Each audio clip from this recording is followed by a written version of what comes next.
শ্ৰীমন্ত শংকৰদেৱ সংঘৰ ৯৫ সংখ্যক কেন্দ্ৰীয় অধিৱেশনৰ বাবে ৩৫,০০০ কেজি শাক-পাচলি যোগান ধৰিব কনক্কা কৃষি পামে। শ্ৰীমন্ত শংকৰদেৱ সংঘৰ ৯৫ সংখ্যক ৰাজ্যিক অধিৱেশনলৈ হাতত মাথো ৪টা দিন বাকী।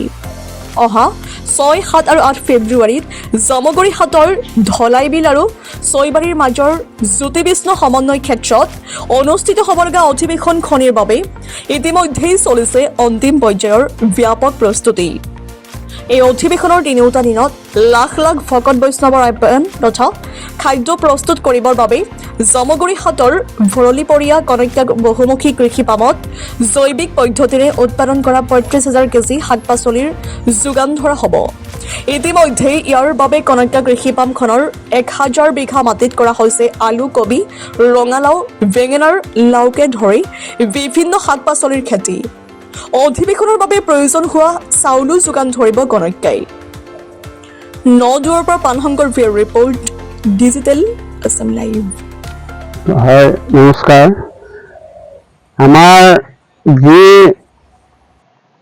শংকৰ সংঘৰ বাৰ্ষিক অধিৱেশন ইয়াত হ'ব, সেই অধিৱেশনৰ কাৰণে আমি আমাৰ নদুৱাৰ সমষ্টি বিধায়ক পদ্ম হাজৰিকা ছাৰে কাৰ্যকৰী সভাপতি, আৰু তেতিয়া আমাক ছাৰে ক'লে যে যেতিয়া ইয়াত আমাৰ শংকৰ সংঘৰ অধিৱেশন হ'ব, ইয়াত আমি খেৰৰ পৰা আদি কৰি শাক চব্জি গোটেইখিনি তেললৈকে দিয়াৰ ব্যৱস্থা কৰিম।